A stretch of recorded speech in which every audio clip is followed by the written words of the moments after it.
estamos con el vocero presidencial, el señor Jorge Richter, ha llegado a Santa Cruz. Buenos días, bienvenido. Y justamente lo hace en el marco de un paro movilizado de 48 horas del sector salud. Están exigiendo a las autoridades departamentales y municipales la aplicación de una cuarentena rígida o que se endurezcan las restricciones para contener los contagios de COVID-19, especialmente en la ciudad de Santa Cruz. ¿Qué opina el gobierno al respecto? ¿Qué soluciones sugiere?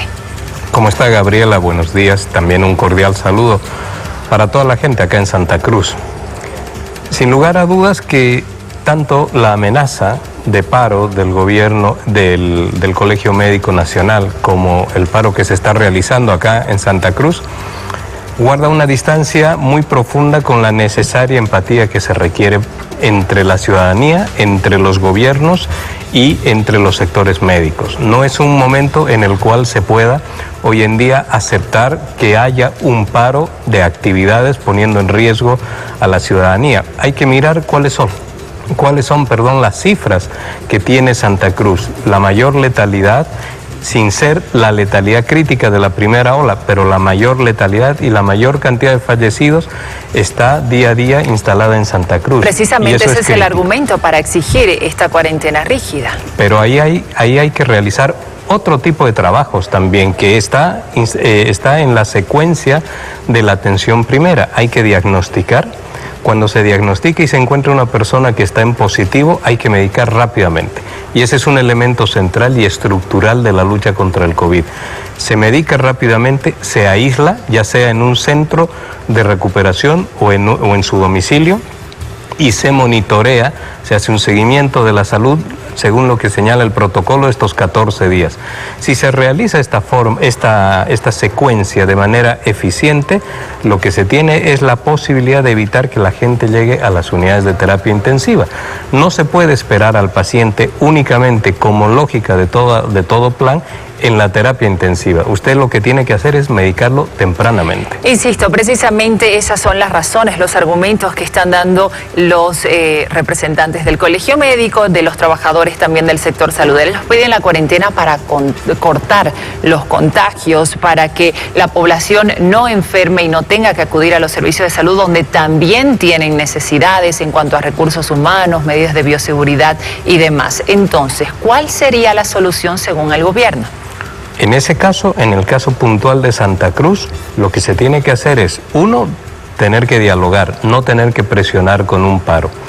Número dos, se ha hablado en algunos casos, por ejemplo, que hacían falta recursos humanos.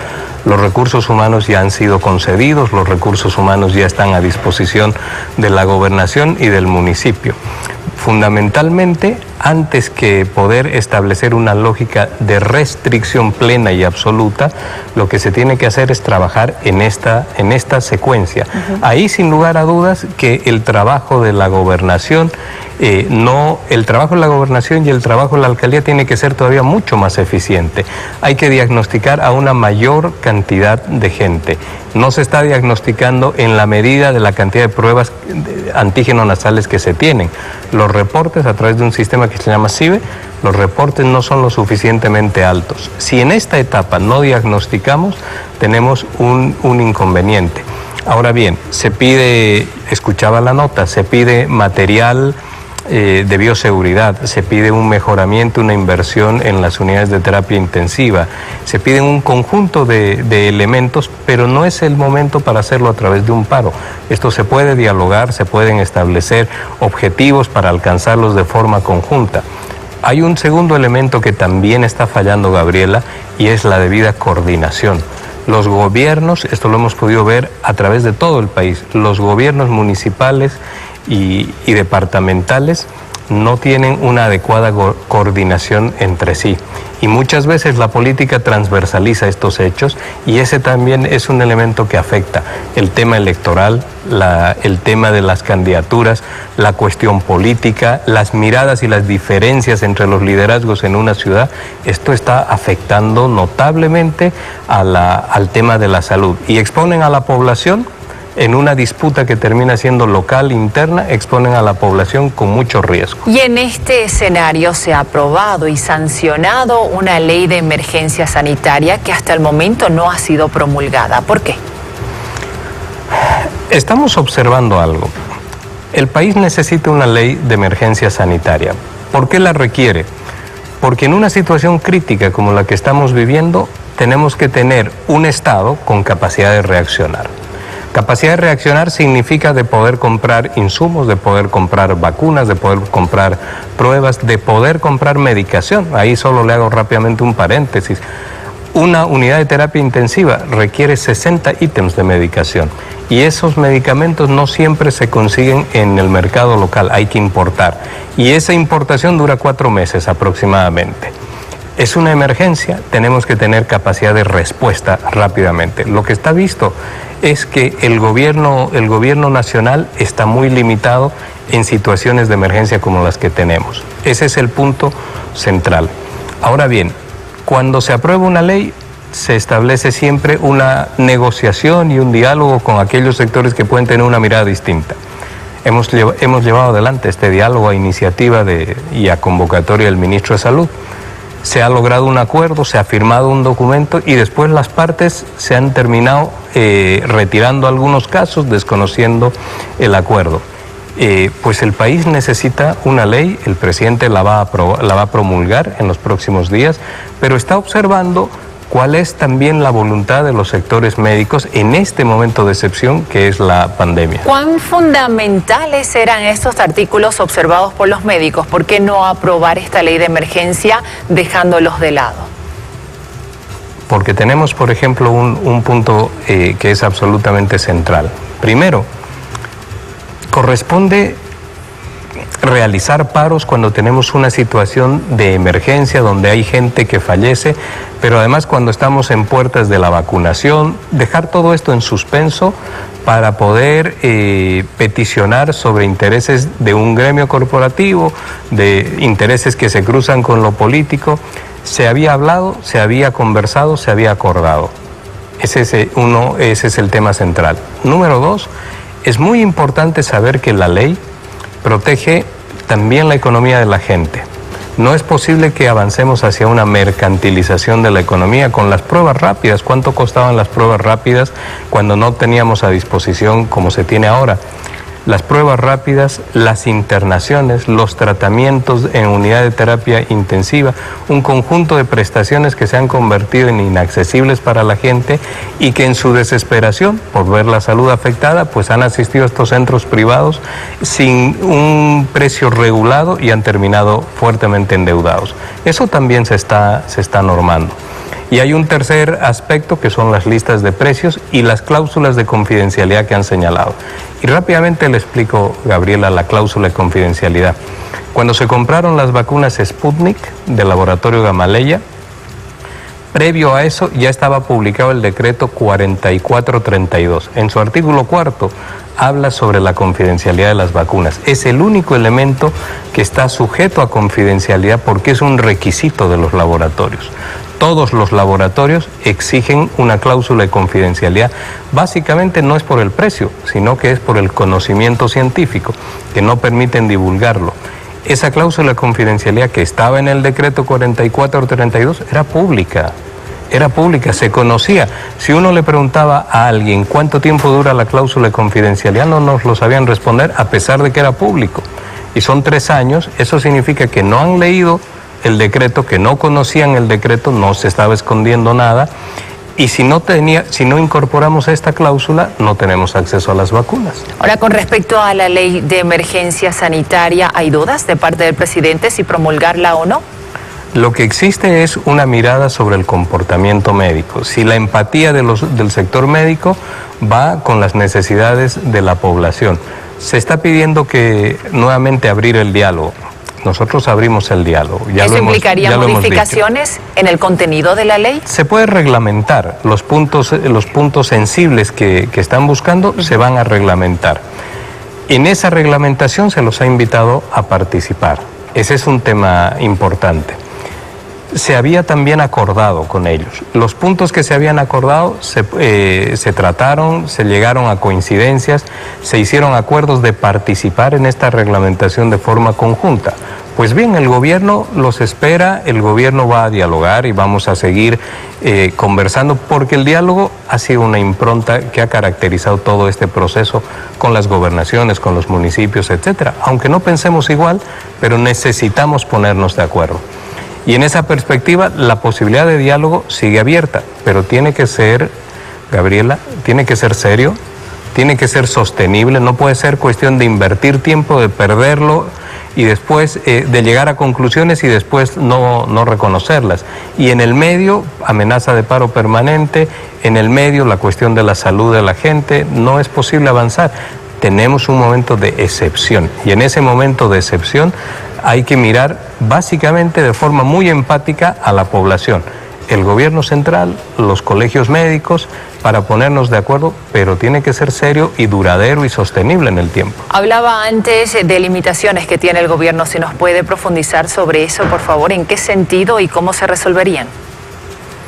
Las limitaciones que encuentra el gobierno en la aplicación del plan de lucha integral contra el COVID, básicamente está en la debida coordinación y en que cada uno de los gobiernos subnacionales asuma la responsabilidad que se ha comprometido. Ahí tenemos la mayor dificultad. Le explico rápidamente que, por ejemplo, hace unos días, el día domingo, hemos conocido que el gobierno municipal de La Paz, también está la gobernación de Santa Cruz, tienen la idea y la intención de comprar vacunas. Pues bien, las pueden comprar, pero el hecho real es que hemos llegado a un acuerdo en este proceso de coordinación, de responsabilidades compartidas, que es el gobierno central el que les va a otorgar las vacunas. Comprar vacunas significa 1 millón de vacunas, como están señalando, significa una inversión muy grande. Cuando se les ha pedido que realicen las pruebas diagnósticas, que realicen la medicación temprana, el aislamiento y el seguimiento, la respuesta ha sido que no tienen recursos, que les falta recursos económicos. Y de pronto tienen recursos para comprar vacunas, que cuesta todavía mucho más que este otro proceso. ¿Por qué? ¿Cómo han conseguido estos recursos? ¿Por qué hay la disponibilidad de sí gastar en un proceso de adquisición y de compra y de adquisición que ellos lo podrían administrar antes que invertir en esa primera fase? Porque las vacunas ya están aseguradas, porque el gobierno ha comprado vacunas para toda la población. Esta descoordinación es lo que afecta ser eficiente en la lucha contra el COVID, profundamente eficiente, porque tienen labores asignadas y no quieren invertir sus recursos en esas labores y quieren reducirlo todo a la cuestión de la vacuna. Y es una secuencia, hay que cumplir el primer pilar y hay que cumplir la vacunación. ¿Por qué no quieren realizar esta etapa primera? También hablaba de problemas políticos que estarían trabando la coordinación entre las diferentes instancias del Estado. ¿A qué se refería específicamente? Se encuentran dos tipos de problemas políticos. Están los locales, como es el caso hoy día de Santa Cruz, donde hay una clara disputa entre el poder municipal y la gobernación, y entre ellos una competencia por quién puede mostrarse hacia afuera más eficiente y más rápido en la resolución.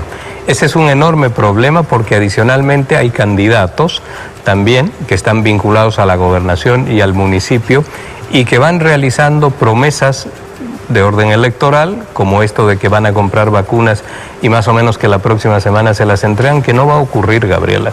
No existe posibilidad que puedan realizar eso. Nosotros estamos hace meses trabajando en este tema. Y después están los intereses ya que son corporativos del gremio y de los colegios médicos. Ahí hay, por supuesto, intereses políticos.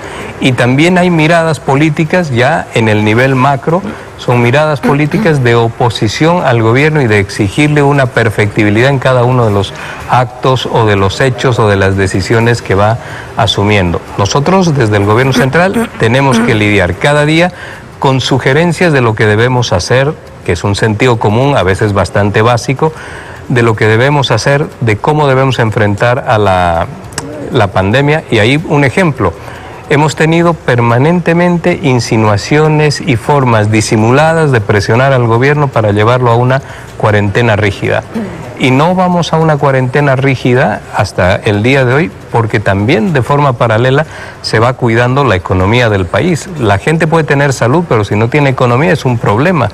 Si tiene economía y no tiene salud, por supuesto que también es un problema. Tenemos que saber llevar los dos elementos cuidadosamente. Y ahí las tasas de letalidad, que es lo que medimos fundamentalmente, van dando la razón al gobierno, porque estamos hoy en día en el 4.7 de tasa de letalidad. Hemos empezado la gestión el 8 de noviembre con 10.4. Hoy está en 4.7, ya en esta parte de la segunda ola. Debe acercarse, no estamos contentos, debe acercarse hacia el 1%. Eso es lo óptimo. Estamos trabajando para ello, pero si en el medio hay paro, si en el medio la política transversaliza, es un problema. Y en el medio también hay campañas políticas que no están siendo muy responsables en cuanto a los protocolos de bioseguridad, y eso es lo que está cuestionando también en estos momentos la ciudadanía. El gobierno se ha mostrado partidario para que continúe este proceso rumbo al 7 de marzo. Sin embargo, no se están dando los controles, las sanciones que se habían anunciado para aquellos candidatos que estén infringiendo estas restricciones, que es para la salud de todos. ¿Qué hace? Ahí hay dos escenarios de responsabilidades distintas. La campaña política y el proceso electoral, por un lado, y la gente que se va aglomerando por el otro. Las aglomeraciones son responsabilidad de los municipios, son los municipios los que tienen que poner orden, tienen que realizar las restricciones para que no se puedan producir estas aglomeraciones de gente que en todo el país evidentemente están. El otro es el ámbito electoral. Y en el ámbito electoral el país requiere concluir un proceso eleccionario que empezó el 2019, en noviembre del 2019, con la ley 1266, y que ahora debe llevar a institucionalidad debida a los gobiernos subnacionales. Gobernadores y alcaldes, o alcaldesas y gobernadoras, están extendidos o prorrogados en el tiempo por fuera de la Constitución. Este tema institucional, por supuesto que el país lo tiene que resolver. Uno se podrá preguntar, ¿es el momento? ¿No es el momento? Es verdaderamente importante tener autoridades en el marco de lo que dice la Constitución y no eternamente prorrogadas o largamente prorrogadas. En ese sentido, es el Tribunal Supremo Electoral el que tiene que tomar una decisión. La información está disponible, la puede acceder usted, Gabriela. La información está disponible, sabemos el número de contagios, la tasa de letalidad por departamentos, etcétera. Sobre ello pueden tomar una decisión si lo ven conveniente de postergar, de mover o modificar la fecha. El gobierno hoy día sí trabaja en función de, estimamos que todos los bolivianos hacen eso, en función del 7 de marzo, que ese día habrá elecciones. Ahí hay que coadyuvar en los procesos de bioseguridad, apoyando al Tribunal Supremo Electoral en lo que le compete al gobierno. Pero son dos escenarios distintos. Por último, hay alguna gente que dice que la situación está desbordada y que hay pánico en la población por las enfermedades. El pánico es un concepto absolutamente distinto que produce comportamientos diferentes. Cuando la gente está en pánico no sale a las calles, y usted camina por las calles también de Santa Cruz y hay gente que está jugando fútbol, hay gente que está en situación de ocio, de paseo, y otra gente que está trabajando. Eso significa que la gente se cuida, posiblemente de forma precaria, no lo suficientemente de forma correcta, se van cuidando, pero realizan sus actividades, y esto es que pueden tener temor de contagiar, pero no hay una situación de desborde. Hay mucho de narrativa, y en el medio de la narrativa hay, por supuesto, el ánimo político para tratar de afectar al otro. Le agradecemos muchísimo por esta entrevista. Era Jorge Richter, vocero presidencial, que estuvo hablando de la situación del sector salud, principalmente en medio de la pandemia. Invitamos a las autoridades locales, municipales y departamentales para poder responder si en algún momento se han sentido aludidos en esta entrevista. Continuamos con más Momento, un consejo.